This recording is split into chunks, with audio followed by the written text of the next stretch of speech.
It's the most wonderful time of the year, embargo drop time, and I've got a foot of GORK to drop on y'all's heads. Warden and the Paunch action coming at you hot and heavy. What better way to get things kicked off than with Grim and Grom themselves. Eltharion the Grim and Grom the Paunch fighting it out in the Marshes of Madness. Unleashing Dabigon, a rogue idol of GORK and possibly MORK, meant for thumping, stomping, and turning knife ears into paste.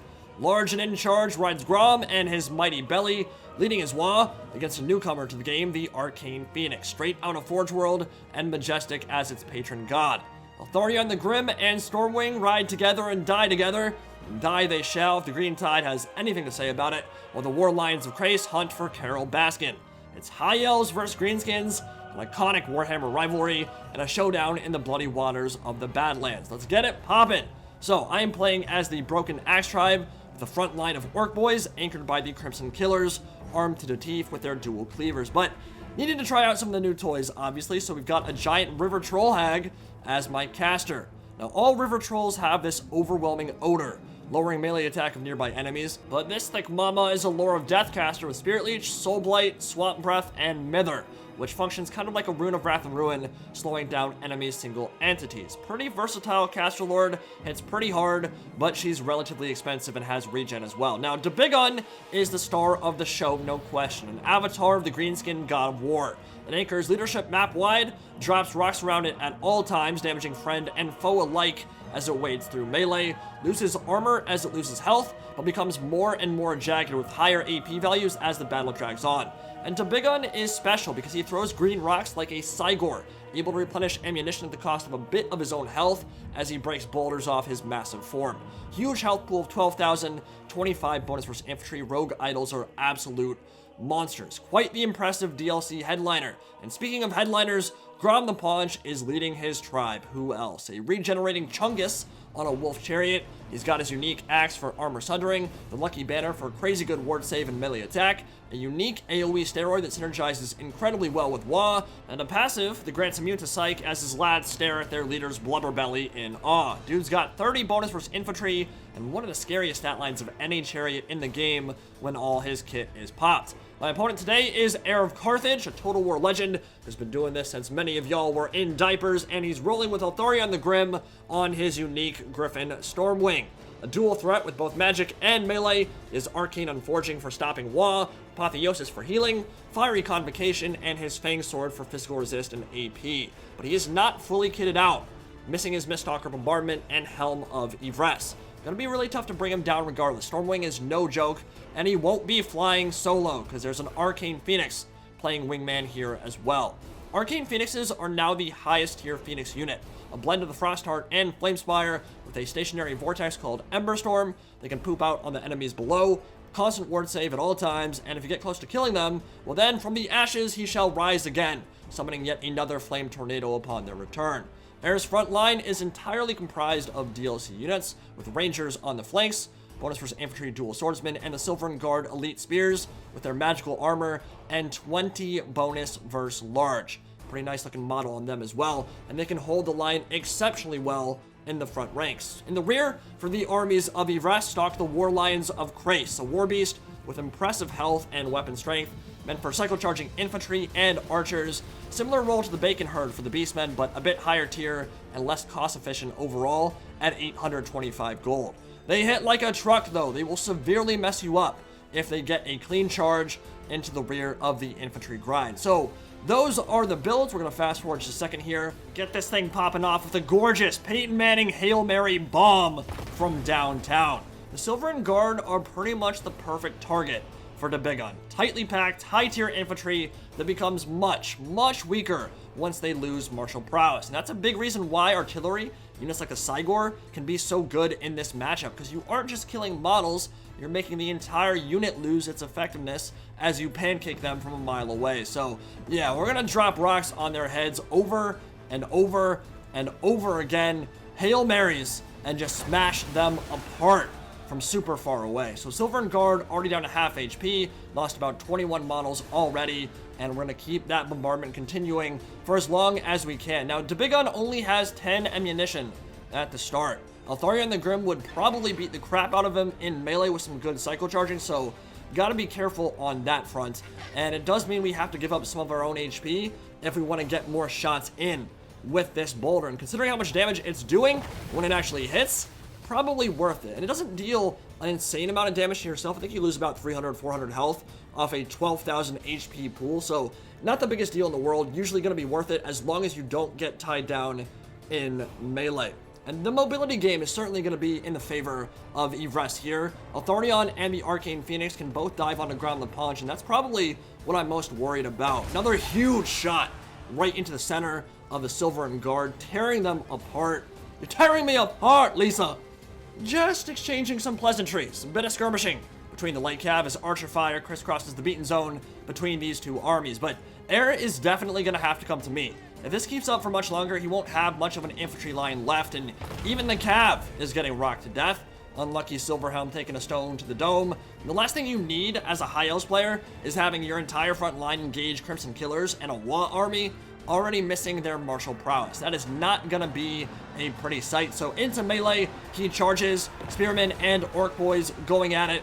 Crimson Killers will be next on the agenda as Rusty Airs and the Orc Air Boys fire in on the Rangers. And this will be a nightmare engagement for them. They are bonus versus infantry, which will not help them at all, as Grom the Paunch and his legendary chariot ride through, and his axe will bite deep and find knife-ear flesh, carving it apart.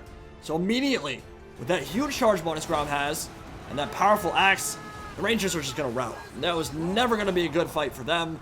They're gone, and that will leave the High Elves right a little bit exposed. And here comes the Rogue Idol. Watch out, watch out, watch out. He's coming in hot, and he's going to smash some knife ears and just break open their lines immediately with the impact of that thunderous avalanche coming down super hard on their heads. Right haymaker, left haymaker, and there's not really too many infantry units in the game.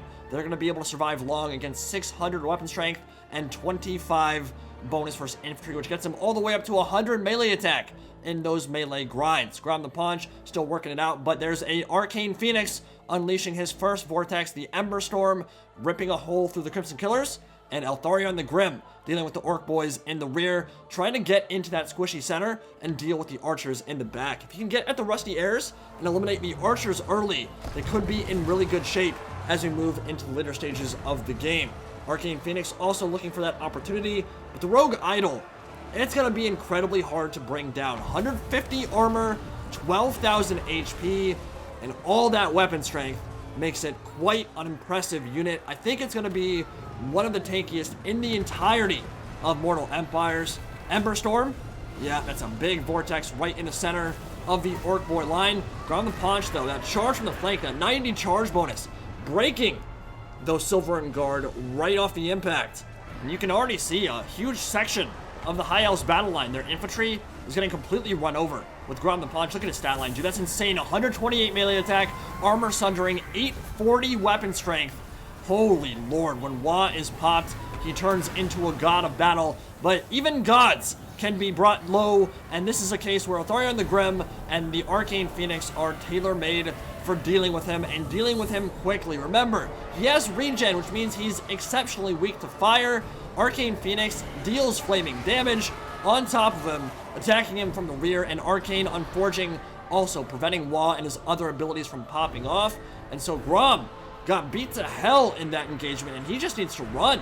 And this is something that I think will play a big factor against the High Elves, is that he is weak to fire, and lots of those powerful single entities for the Azure deal flaming damage. So he might not be the best choice, and those Spider Riders got run over by Silverhelms, and now the Azure are into the back line and going for the archers. Grom is on life support at this point, and you know Eltharion the Grim is licking his chops, chomping at the bit, ready to get into melee and finish him off for good.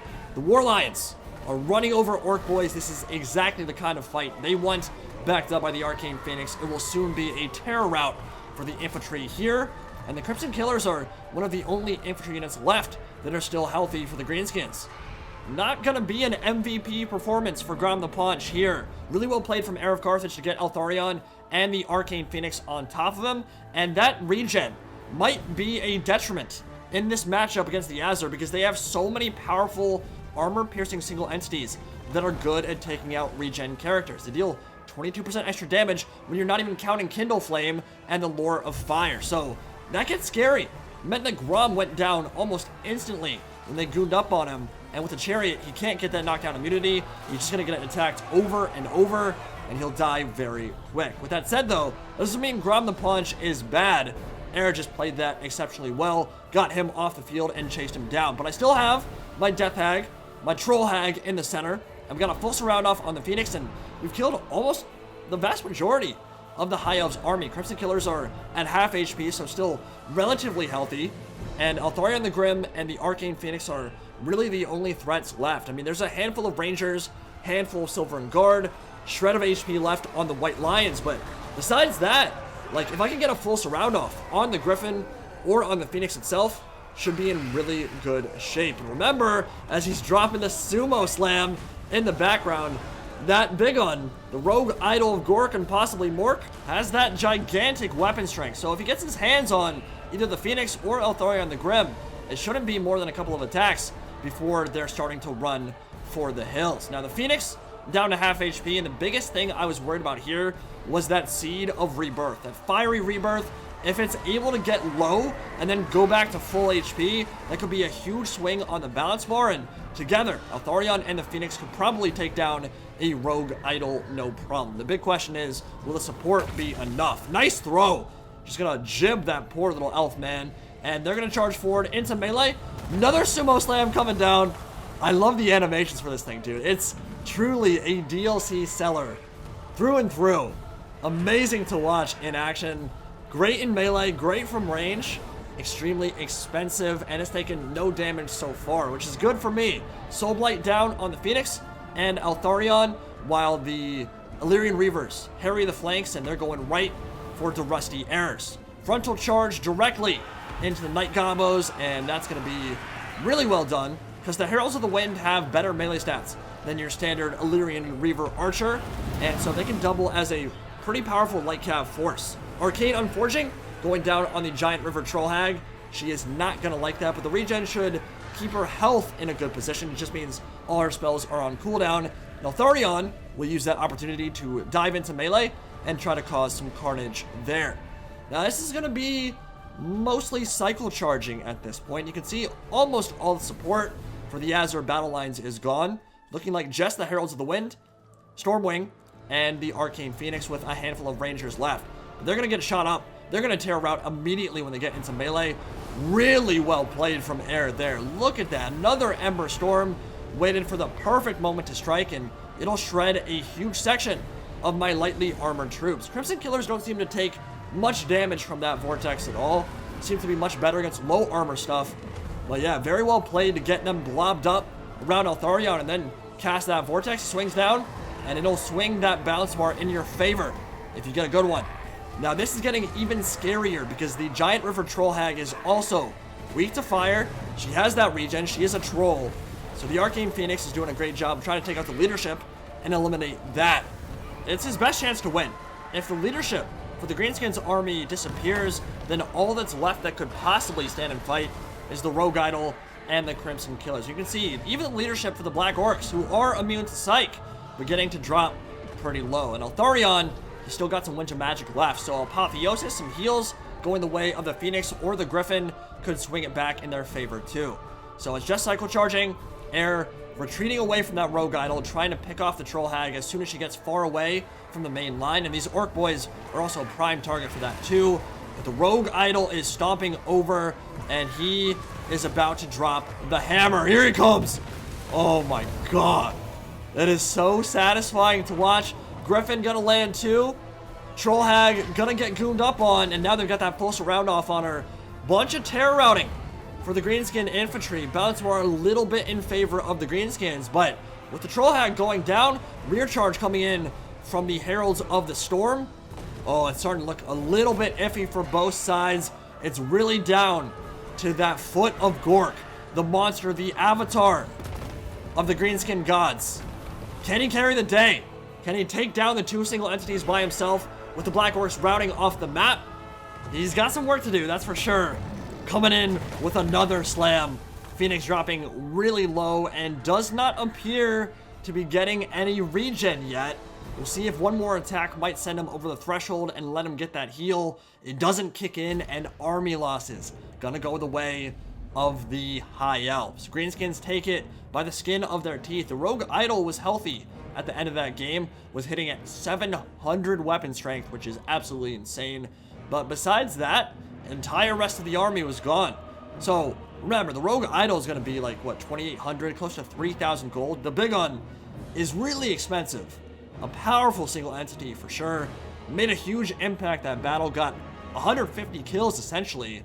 But Grom the Paunch got his ass beat by that Phoenix, by Eltharion the Grim, and that beautiful goon play from Heir of Carthage. So I think the Forest Goblin Spider Riders were the right call. I think the Skirmish Cav on the flanks was the right call.